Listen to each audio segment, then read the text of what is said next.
Welcome to everyone to the Athenaeum of Philadelphia's virtual noontime talks. It is such a pleasure to have you here today. If you have never attended one of our programs, I am Beth Hessel, the executive director, and we also have up here Tess Galen, our events coordinator, who helps make sure everything runs smoothly with our programs and that we have fantastic speakers. So thank you, Tess. And our guest, who I will shortly introduce.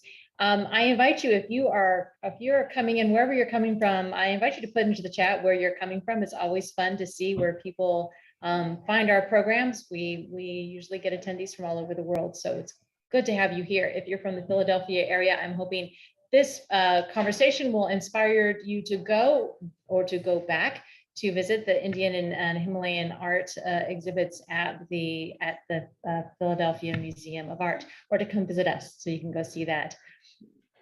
Our guest today is Dr. Dariel Mason, who has been the Stella Kamrish Curator of Indian and Himalayan Art and head of the Department of South Asian Art at the Philadelphia Museum of Art since 1996.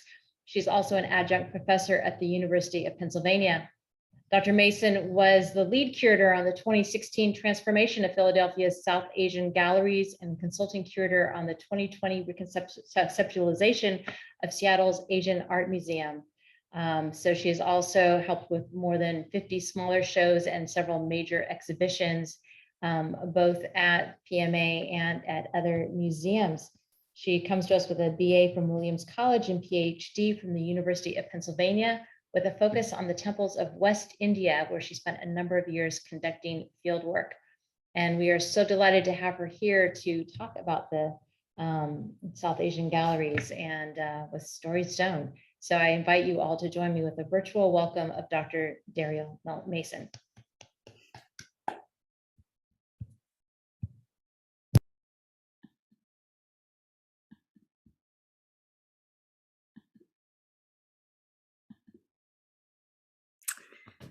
Well, hello. I am thrilled to be here. I've slightly changed the name of my talk to make it the Philadelphia story, since we have a half an hour and not the next 10 hours to talk.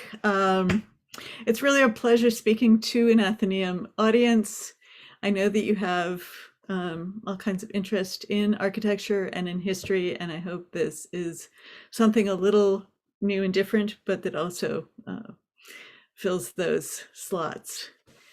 I'm going to talk about one of the most fascinating historical spaces in this city, but I don't think it's one that a lot of people think about in terms of what it means as a Philadelphia space.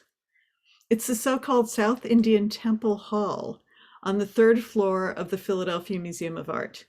And today it's known as the Matthew and Sarah Kaplan Gallery, number 324, if you're in there looking for it. The space includes 60 separate granite blocks, carved for temples in the southeastern Indian city of Madurai over 500 years ago. In its current configuration, the blocks are linked together by molded cement that mimics the forms found in a 16th century Hindu temple hall in this region. By calling it the Temple Hall, the museum has, for a very long time now, billed the space as a coherent architectural environment, and visitors have inhabited it in this way. They've thought about it this way. But in terms of its historical pieces, it's actually a composite, an ensemble made into a coherent environment only in and by the museum. For more than a century, here in Philadelphia, the museum's Temple Hall has offered visitors the opportunity to walk and sit within a unique, dramatic blending of structure and image that they could only otherwise experience if they traveled to the far southern tip of India. While the story of these carvings began in the mid-1500s, in fact, in sites that had been consecrated many centuries earlier, I'm going to focus in the short time today, as I mentioned, on the past century, and especially how the carvings took up residence and transformed in Philadelphia. This talk is distilled from a much more complex and multi-layered tale told in full in the book Storied Stone, Reframing the Philadelphia Museum of Art's South Indian Temple Hall.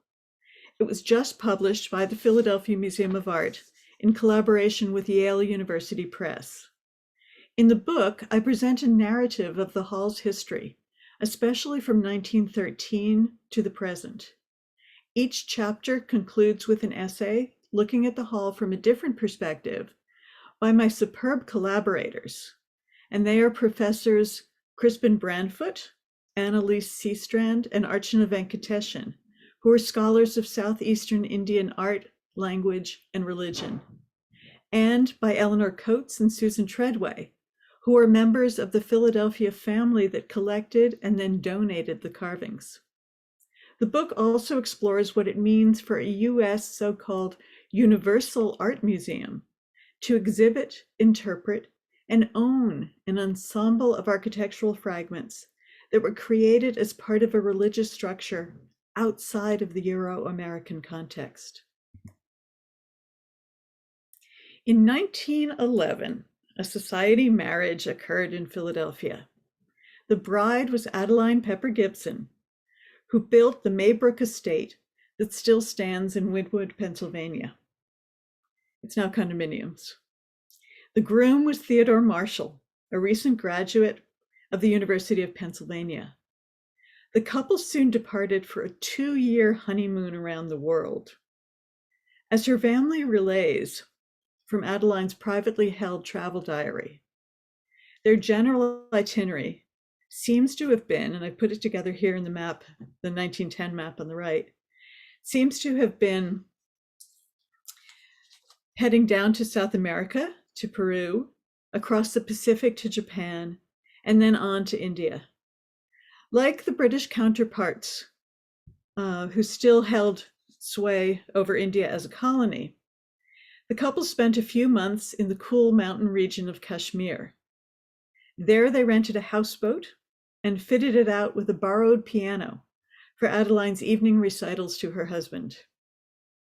And he read her all kinds of texts on religion and history. The couple next traveled across India, visiting the Taj Mahal and Delhi, Benares and Bombay, and I use here the colonial terms for these cities, not the contemporary ones, as well as lesser known monuments and scenic vistas along the way. Finally, Adeline and Theodore headed south on the way to the large city of Madras. As you can see, if you don't have a lot of people on the right of your screen.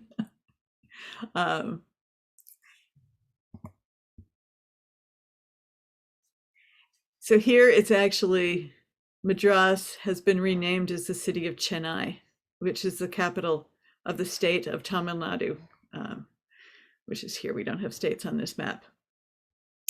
They then headed by train southward to the city of Madurai, which is outlined here, where they arrived in March of 1913.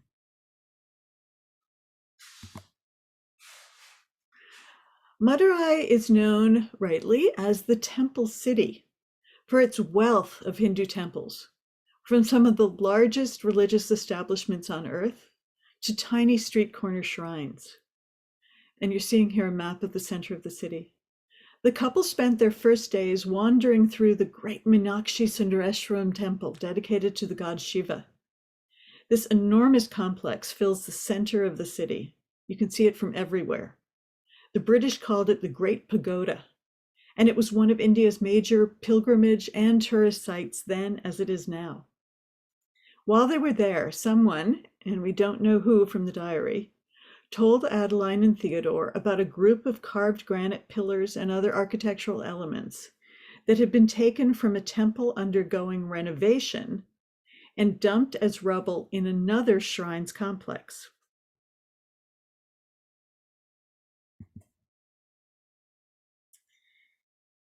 They went over to look, and Adeline later identified the place where they found the pieces as a small temple complex, which is now called the Madanagopala Swami, or the Madanagopala for short.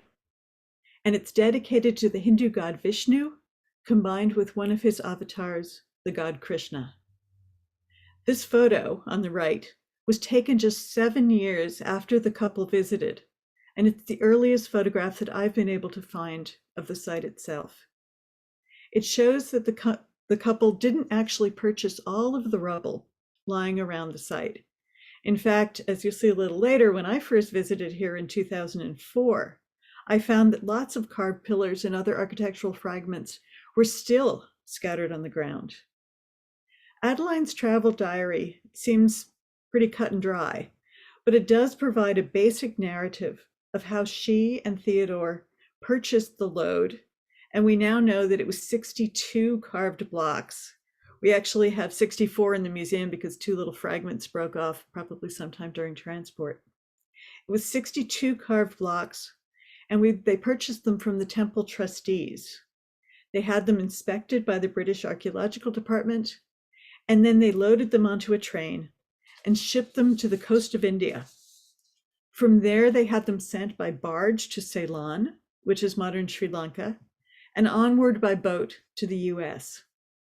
The couple themselves proceeded to complete their honeymoon with a tour of Europe before returning to Philadelphia in 1914.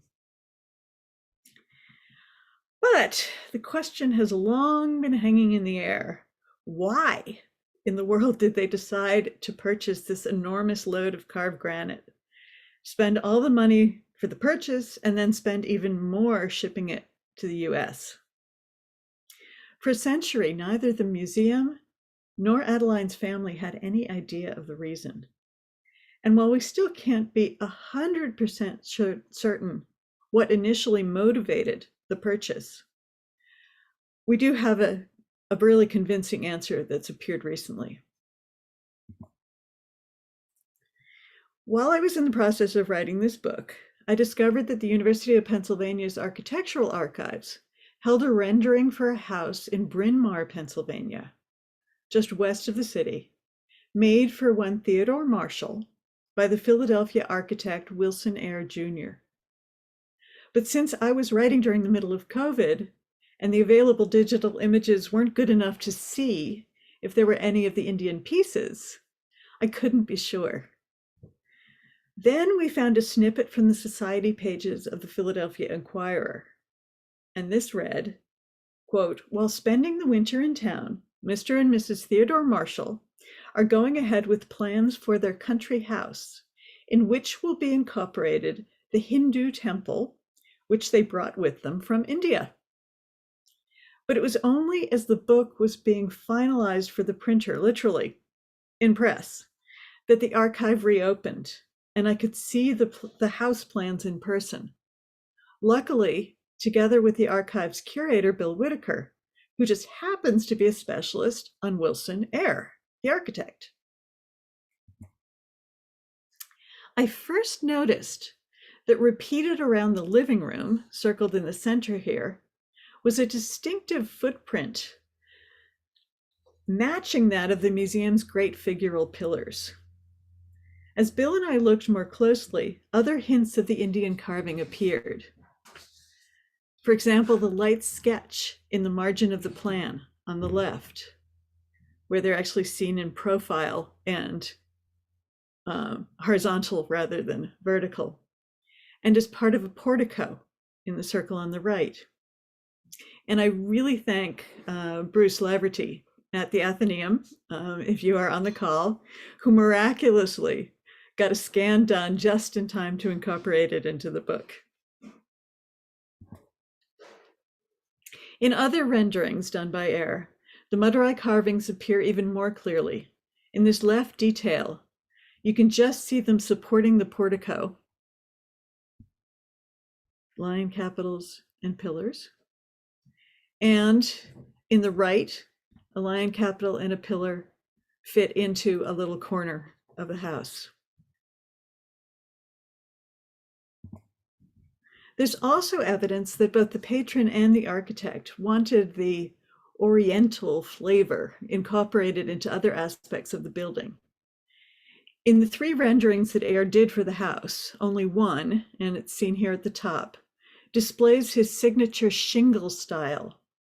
The other 2 display what would have been called orientalizing features, a low dome and pointed arches in this case, that echo forms found across the Islamic world, including India. Neither of these types of forms are part of Ayer's usual repertoire. But, as fate would have it, the house was never to be built.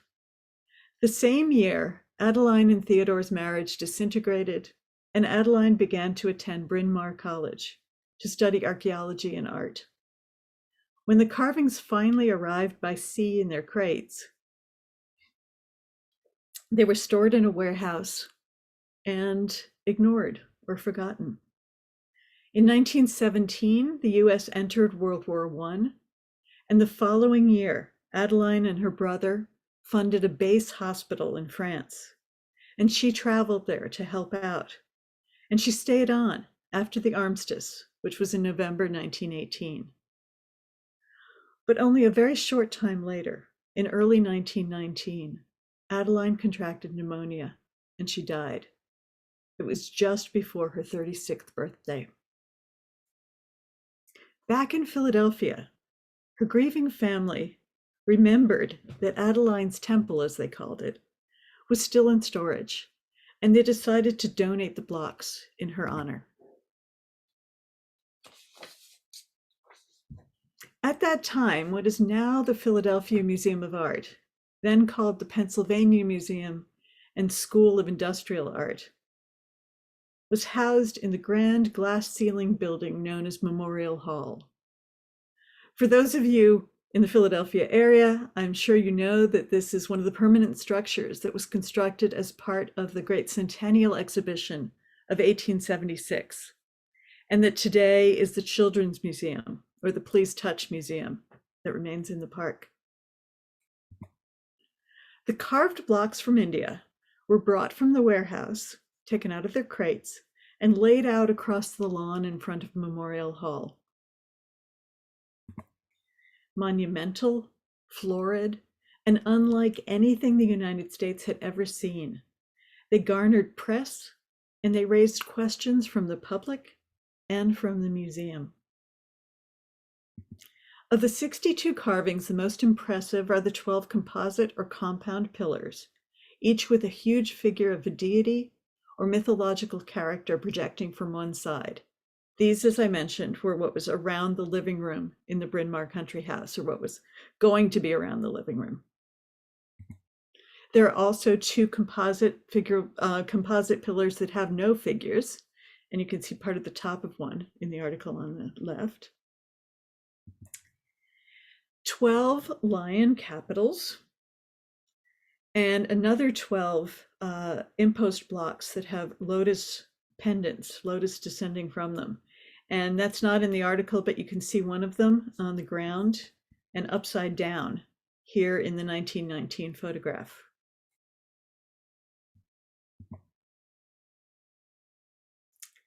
The lot also includes 16 square-based pillars that display a wide variety of small images, including divinities, donors, mythological and genre characters, and vegetation, as you see with the two workmen in 1919, sitting in the photo on your right.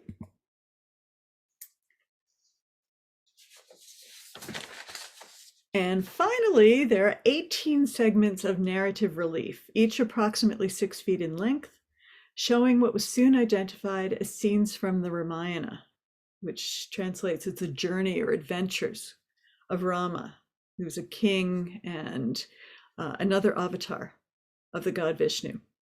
And this is one of Hinduism's major texts. And I also urge you, if you do come over to the museum in the near future, to see the wonderful small exhibition that is just off of the temple hall that is called Encounters in Exile, and that looks at the Ramayana story through lots of different kinds of works of art. The museum's director in 1919 was a specialist in Chinese archaeology named Langdon Warner. Warner's notable for the work he did to save monuments during wartime, but he's also notorious for having gouged out chunks of murals from some of China's major ancient Buddhist caves. And he then brought them to the United States. You can see them at Harvard. Warner immediately recognized the importance of the Indian carvings, but he had no idea how to fit them together in the museum. Fortunately, he knew where to turn. It was only a few years earlier that the British Ceylonese scholar Ananda Coomaraswamy, on your right, had arrived at the Museum of Fine Arts in Boston. He was the very first specialist on India's art to work in the US, and Warner immediately invited him down to Philadelphia. Coomaraswamy identified the pieces as coming from a grand temple hall built under the Madurai Nayaka dynasty that ruled much of southeastern India from the mid-1500s into the 1730s.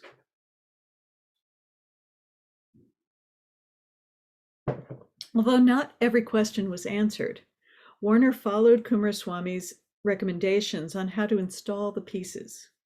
That's what you see here. He created the semblance of a rectangular temple hall with a central aisle and flanking aisles, and placed whatever other works of South and Southeast Asian art the museum happened to have around the perimeter of the room. Even before the gallery was finished, the museum mounted a grandiose costume and music pageant that celebrated it. The script was done by noted painter and pageant master Joseph Lyndon Smith. Warner himself wrote the song lyrics, and it was performed by several hundred members of Philadelphia's elite social circles, local art students, and a good portion of the Philadelphia Orchestra.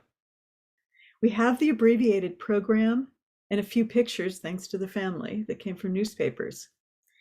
They show a rather bizarre orientalizing fantasy that blithely blends Hindu deities, Nayaka dynasty rulers, Chinese dancing girls, if you can see the picture on your right, a merchant caravan coming down from the Western Indian desert, references to Persia, and even, as it says in the text in the newspaper, live greyhounds in lieu of elephants that apparently they could not get hold of.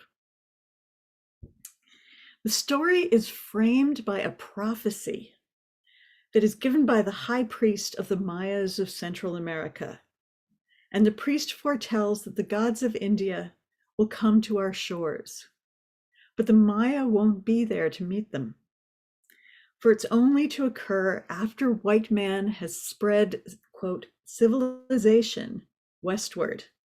In other words, completed manifest destiny and exterminated indigenous peoples, which is a disturbing subtext that is actually very typical of Joseph Lyndon Smith's pageants and also of its historical period. At about the same time as this installation opened, the museum decided that its collections had outgrown Memorial Hall. So it began to plan a new, larger museum on Fairmount, the granite outcropping that had been the reservoir for the city of Philadelphia, where the Philadelphia Museum of Art stands today. The curatorial staff at the museum also began to raise questions about whether the arrangement of the Indian pieces was authentic, meaning something that might or could have existed within the architectural tradition. They didn't necessarily mean that it was a replication of something that had actually been built. They also wanted to make sure that visitors saw the carved blocks to, as they put it, best advantage, as well as the other pieces of art from the region that were in the collection. And for advice, they again turned to Coomaraswamy. In 1921, while Coomaraswamy was in India for the Boston Museum, he visited Madurai to see the Madanagopalaswamy temple and took the photo that I showed you a little bit earlier on your left. He found that the site was derelict. In fact, as early as 1908, we have a report from the great Indian epigraphist Venkaya Avargal, who had written that the temple was being, quote, used as a latrine, this small temple. After a brief visit, Coomaraswamy concluded that the stones taken in Philadelphia had originated as part of a now derelict collapsed hall in one of the temple's sub-shrines. And you see that collapsed, or what had been that collapsed hall right here. In his photo, in the photos on the right, you see several images taken in 1934 that show that there were still blocks lying all over the ground. The new museum that was being built on Fairmount was still under construction when a scholar by the name of W. Norman Brown, the Sanskrit professor at the University of Pennsylvania, became the museum's first curator for Indian art, although he remained as a professor at Penn. Brown went on, he was quite an extraordinary character, actually. He went on to found both the university's South Asian Studies Center, which was the first program in the United States that was dedicated to the entire region. And he also went on to found the American Institute of Indian Studies, that remains today the primary organization supporting US academic research in India.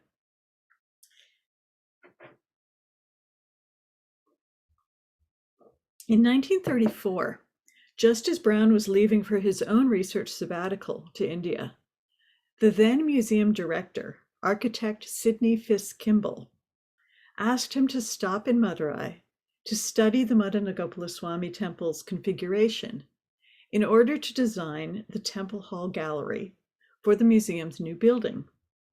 He also wanted Brown to acquire more carvings from the site, because of course he knew from Coomaraswamy's photograph that there were more things lying around. So he wanted them to buy more from the site in order to, as Kimball said, complete the installation. Brown did get to the site, accompanied by epigraphist and art historian T.G. Aravamutin of the Madras Government Museum, who you see on your right, as well as an unnamed Indian draftsman. And they spent a few days in Madurai, and during that time they discovered a surprising number of things. Some of these were key to Brown's reinstallation in the new museum. Others are key to our current understanding of the carving's history. But I'm not going to go into that today. You're going to have to read the book. And it follows a lot of twisting and turning hypotheses about the buildings that the Philadelphia pieces originally came from. And in fact, writing the book, it really felt like I was writing a kind of classic mystery. There's all these red herrings, there's unexpected revelations that kept coming and coming and coming, right until 2022. And even now there are questions that remain. I'm dying to get back to the site. But while Brown accomplished much on his short visit, the attitude between 1913 and 1934 toward material heritage and toward temples had changed significantly in India. This was right at the same time as sort of feelings in general were changing as India began the move toward working toward and eventually obtaining independence from the British colonists. So what they actually wound up happening is that in the end, the museum did not acquire any more pieces. And I think the failure to acquire more pieces at this point is probably just as well. In fact, by the time that they finished the negotiations, the installation in Philadelphia was already completed and built in place. So I don't even know how they would have put more pieces into the room. It was in the late 1930s that 60 of the carvings in Philadelphia were installed in the Fairmount building. The task only got accomplished thanks to workers supported by the WPA, which was a Depression-era government relief program.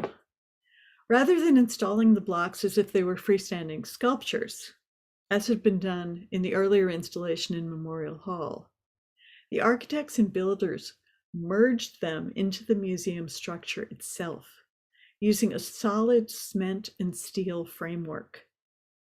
In fact, it's unlikely that they could ever be moved without damaging both the pieces and the museum building. Brown's new arrangement imitated what he called the cool, darkened interior of the innermost hall of a great Madurai Nayaka temple, the space just before what's called the Garbhagriha, literally the seed or womb room, which is the inner sanctum where the god manifests in form that is apprehensible or tangible to his devotees, his worshippers. The Indian Temple Gallery opened officially to the public in 1940 as part of an elaborate flow of historical architectural spaces and ensembles. This flow was envisioned by Fitzgibbon himself. Remember, he was an architect, and he believed firmly that individual objects of art could best be understood by relating them to larger built contexts. But Kimball's background and training skewed him toward a perspective where Greco-Roman art was perceived as the height of human achievement. Asia became a footnote at the end of the museum's southern pavilion. In addition, the trabeated, the post and beam Indian Temple Hall was placed at the end of the sequence, as you can see on your left, the front of the museum bulletin at the time when the wing opened. So the trabeated hall was placed at the end of a sequence that begins with the round or so-called true arch of the Greco-Romans, followed by a pointed, in this case, Persian arch. This sequencing creates a hierarchy of cultural sophistication. And this, I believe, is an artifact of a Eurocentric worldview that remains inseparably embedded in the museum's very fabric, physical and conceptual today. But the architectural juxtapositioning on which the museum was designed in the 1930s are worth recognizing as an artifact of their own time and place, as much a part of our global cultural history as any earlier monument or fragment that comprises them. In 1956, Stella Kramrisch, one of the foremost art historians of India of the 20th century, became the museum's curator of Indian art, a post that she kept until her death in 1993. Kramrisch transformed the museum's South Asian collection, but she only changed the hall's installation in subtle ways. She darkened the walls, she changed them from white to a deep brown, and she dimmed the light to emphasize that the space was embedded way inside a great temple and close to the radiating power of the divine. That's fascinating, but unfortunately, what it also did was it made the sculptures almost invisible. And it also made a lot of visitors not want to come into a kind of scary, dark space. And so they turned around and left. And we had that problem for an awful lot of years.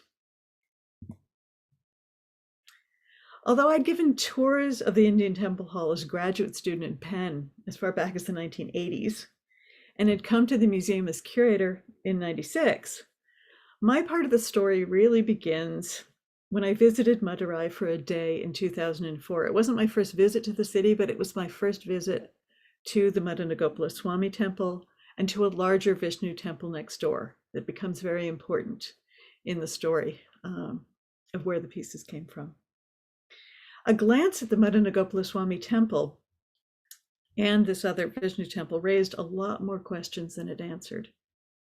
Over the following decade and a half, additional visits, collaboration with fantastic scholars, and changes in my own perceptions led me to ask even more questions. In 2016, after 75 years, we were finally given the opportunity to reconceptualize, renovate, and reinstall the South Asian galleries, including the Temple Hall. Although the blocks themselves are literally part of the building, as I said, we were able to make changes to lighting, wall color, sight lines, and flow that fundamentally alter visitors' perceptions of the space. A new central vista that you see here ties the Temple Hall together with the rest of the Asian wing. and it invites visitors to contemplate the intersections of cultures and of concepts. Now brightly lit with sky blue walls, as if open to a courtyard on all the sides, the gallery is no longer solemn and forbidding. At least pre-COVID, a handheld flip book told stories of each of the large figures on the pillars, and a timeline presented the highlights of the hall's travels to and in Philadelphia. You can see that on the end wall. To help visitors better recognize that the relation of the stones was to the present as well as to the past, we produced a video in the Madanagopalu Swami temple itself, and you can see that being shown right here at the end. As well as seeing a place full of activity and color, the film's ambient soundtrack fills the gallery with everyday temple life.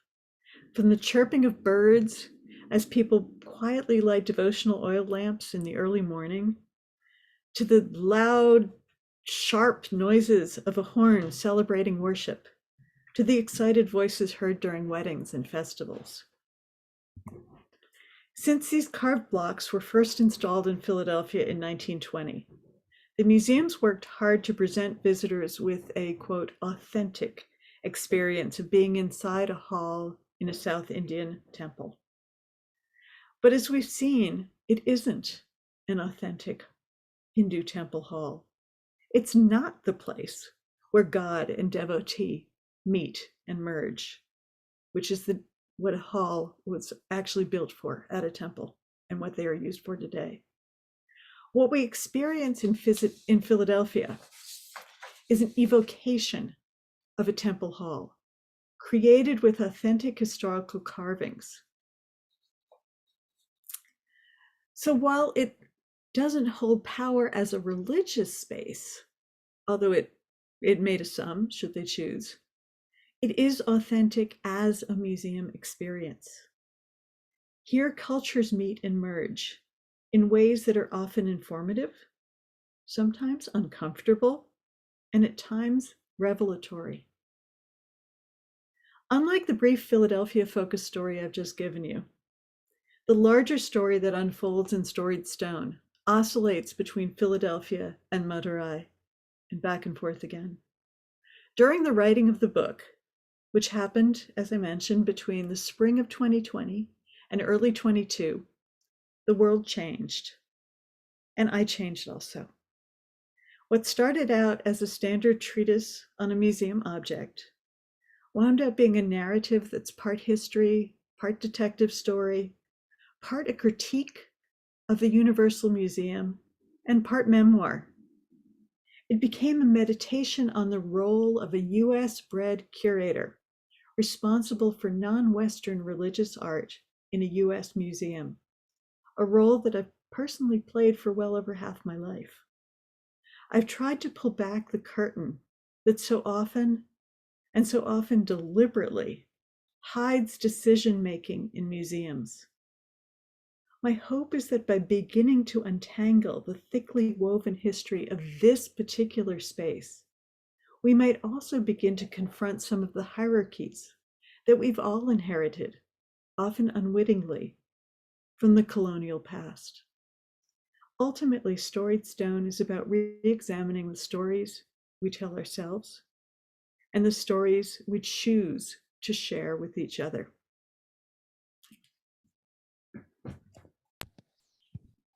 Thank you, Daryl. This has really been so interesting, and if you've not been, it is an incredibly beautiful space. I invite anybody who has any questions to either put them in the chat or the Q&A, and I will moderate them. First, Donald wants to know what kind of relationship the museum has today with the temple. Well, there's several temples, and a lot has turned up recently about where the pieces actually came from.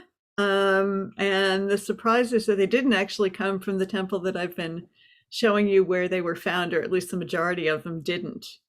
But during my time going back and forth from India, I brought pictures of our temple hall and shared them with the priests at both the temple where they were found and the temple where we now believe the vast majority of them were actually found, and went around with the priests trying to figure out where these pieces might have fit in and how they might have fit together. So there have been articles in Indian newspapers. It's on the temple where they were found. It's on their website. I have to say, I thought for years that they actually did come from the place they were found, and it was only during the writing of the book that I really figured out something that had been known by Norman Brown back in the 30s, although without a whole lot of evidence, that they came from a very different locale. So you'll have to read the book for that one. It's a story that took a lot of putting together, but where the pieces once stood, there is a newly built shrine, or a shrine that was completed in 1923. So there's actually no way that they could go back and be put in place. So that's what we know, that's what we've shared. And in fact, this book is also on its way to the temples themselves, so that they can also know more about their history from what they have helped us figure out. Thank you. And here's Jeffrey in New York City has a great question, I think, which relates not only to this project, but also to your role as a curator and in that larger ecosphere. If you're finding that museums in the West have been moving away in recent years from very Eurocentric views of world art and culture, and what that looks like as museums, maybe PMA is a great example of how that move and shift is happening. The shift is happening in a lot of different ways, from the finding out things that have been taken by force, as in the Benin bronzes that I'm sure most of you are aware of, that are returning to Nigeria, to things that were taken out with everybody's agreement, like this. And I think what we are looking to think about is both our relationship with the temples in India, understanding more what the role of these pieces were, but also how do we share with visitors, both in person and virtually, the idea that this is a reconstruction that evokes, as opposed to a kind of grabbing of an entire building and putting it into a new locale. So there's a lot of, I think what's most important about this particular case study is that it really shows that there's shades of gray, there's nuance.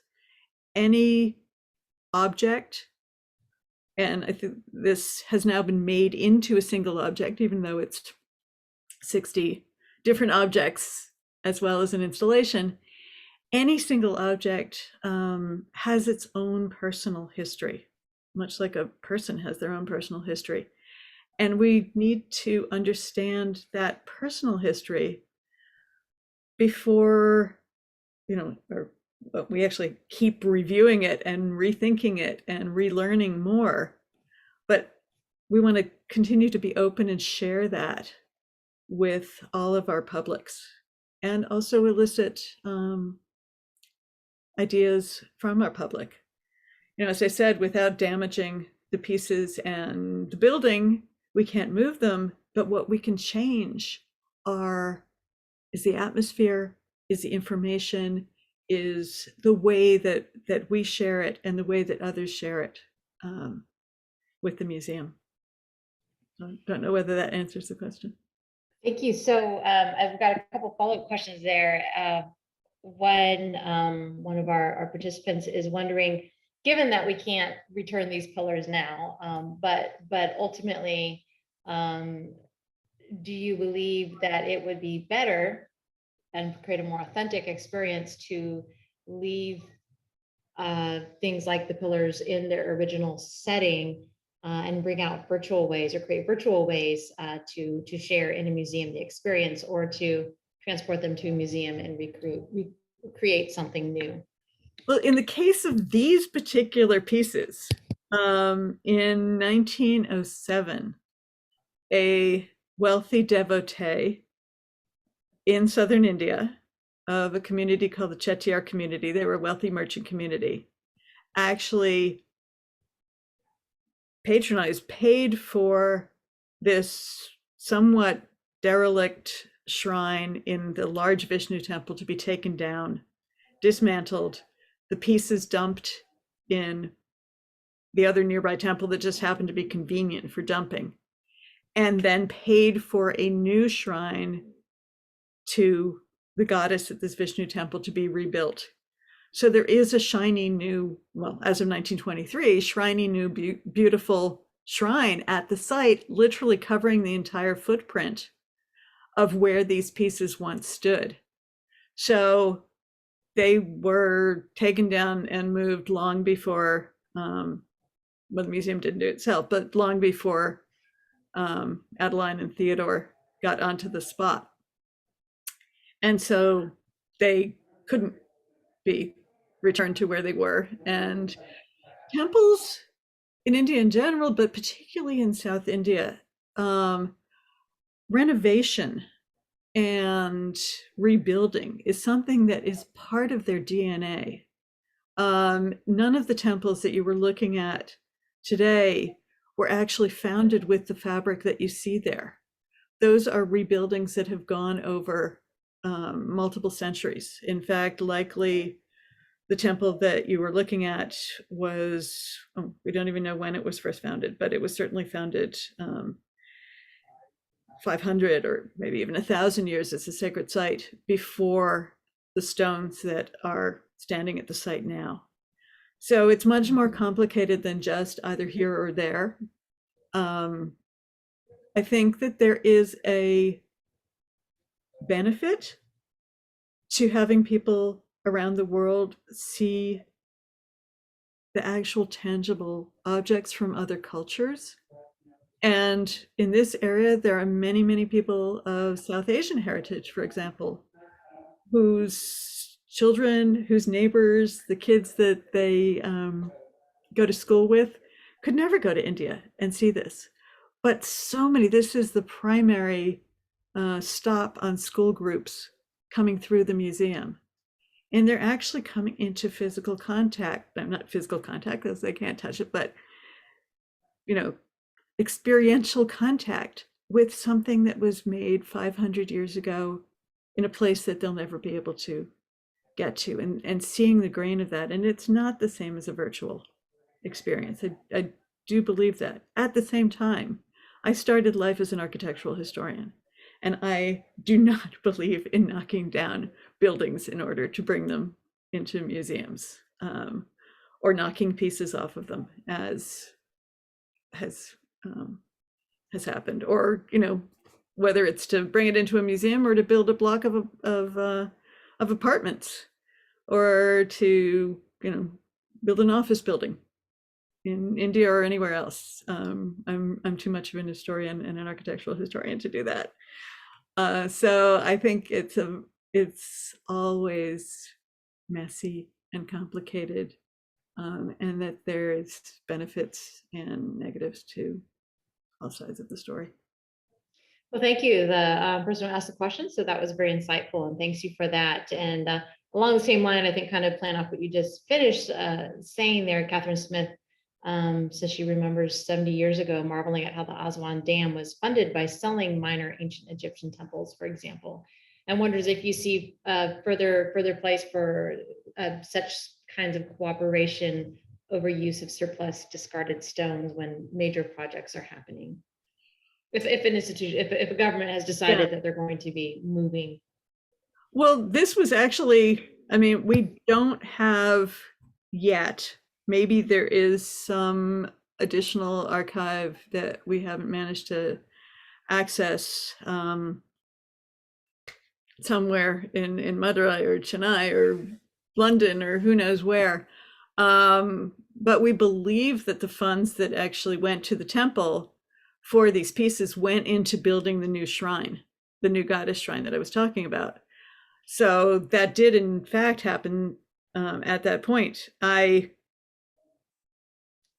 personally wish that things would stay standing when they are amazing historical monuments, and that you build a dam somewhere else. But that's just me.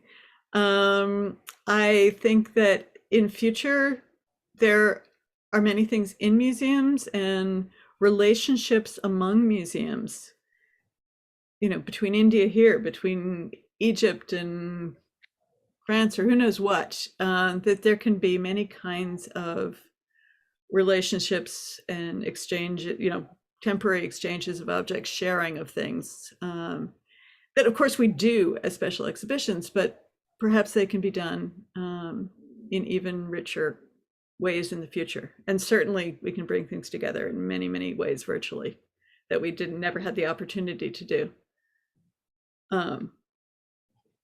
So yeah, I think there's lots of things open. I would hope that things would be rescued one way or another if somebody was about to build a dam or an apartment building.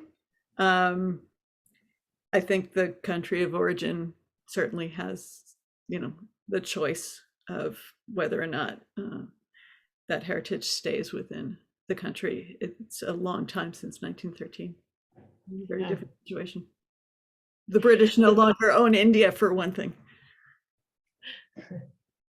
Well, Jay Vitkus takes us in a slightly different direction, and Jay noticed that there seems to be evidence of the figure's features being defaced, and he says if he's right, is there a determined period during which that might have happened, like during the Islamic invasions or any other times? What do you know about that? Oh, okay, that's a great question, because it's something that is really asked about a lot, and there is certainly, I would probably call it a mythology, that all damage to temples came from Islamic invasions. And I can tell you as an historian, that's just not the case. I mean, there certainly were periods where that happened. There were also periods where, as here, a Hindu patron had the pieces knocked down and transported. And what's most likely here is that that damage happened during the transport and the moving, and that the collapse, as it happened at other places, just happened literally because temples across India, as you may or may not know, which is a really fascinating thing, are not built with mortar, at least not until recent periods. And so they are incredibly carefully carved out of stone before being constructed, kind of like Legos or something. And what can happen is, you know, the ground can shift over time, things fall down, things get damaged. And that's much more likely what happened here, especially because they had to be, you know, dragged what is now probably about 4 or 5 blocks, dumped into this other compound.